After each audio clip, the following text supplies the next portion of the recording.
Olá pessoal, sejam bem-vindos ao canal. No Minuto do Direito de hoje nós vamos falar sobre um importante princípio do direito penal, o princípio da insignificância, também conhecido como princípio da bagatela.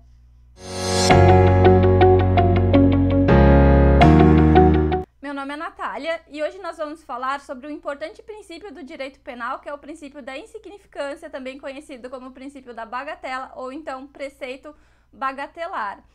Esse princípio se trata de uma construção doutrinária que afasta a tipicidade.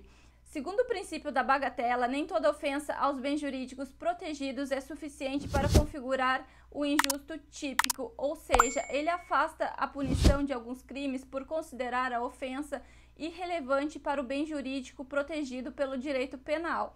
Segundo César Roberto Bittencourt, é necessário uma proporcionalidade entre a ofensividade da conduta que se pretende punir e a drasticidade da intervenção estatal. Ainda, segundo o STF, são necessários alguns requisitos esses cumulativos para que seja aplicado o princípio da insignificância.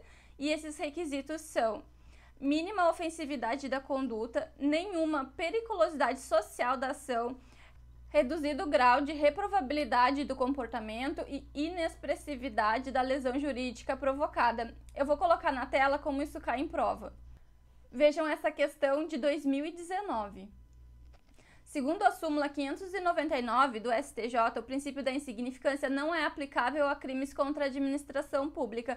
Mas muita atenção aqui, gente, porque tanto o STJ como o STF têm entendido pela aplicabilidade do princípio da insignificância ao crime de descaminho, que é um crime previsto no Código Penal, no artigo 344, no título que trata dos crimes contra a administração pública. Então, o entendimento predominante é que é possível aplicar o princípio da insignificância ao delito de descaminho, desde que preenchidos alguns requisitos. E esses requisitos são que o valor dos tributos não pagos deve ser inferior a R$20 mil e que o agente não pode se tratar de criminoso habitual. Aqui é bom lembrar que a reiteração delitosa impede a aplicação do princípio da insignificância ao crime de descaminho. E pessoal, apesar de ser um tema controvertido, levem para a prova o que diz a súmula 599 do STJ, que é o que as bancas têm considerado como correto. Vejam como tem sido cobrado pelas bancas. Aqui eu trouxe para vocês duas questões de 2019, questões recentes, numa prova de juiz substituto, que mostram não só como a súmula 599 do STJ tem sido cobrada em provas, mas também que ela, sim, é muito cobrada. Em relação ao delito de furto simples, entende-se que é possível aplicar o princípio da insignificância desde que o valor do bem subtraído não ultrapasse a quantia de 10% do salário mínimo vigente à época em que o fato foi praticado. Em relação aos crimes tributários, que são aqueles previstos na Lei 8.137 de 1990, assim como no descaminho, entende-se que é possível aplicar o princípio da insignificância desde que o débito tributário não ultrapasse o valor de R$20 mil.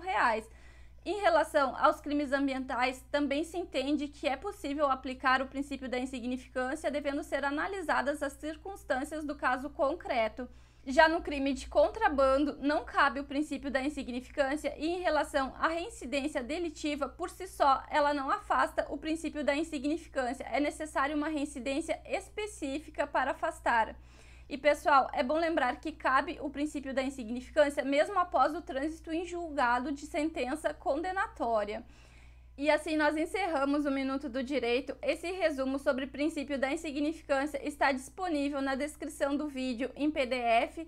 E, pessoal, me sigam no Instagram, se inscrevam no canal aqui no YouTube, curtam, comentem os vídeos, deixem seus comentários e ativem as notificações para que vocês sejam avisados sempre que tiver vídeo novo. Bons estudos!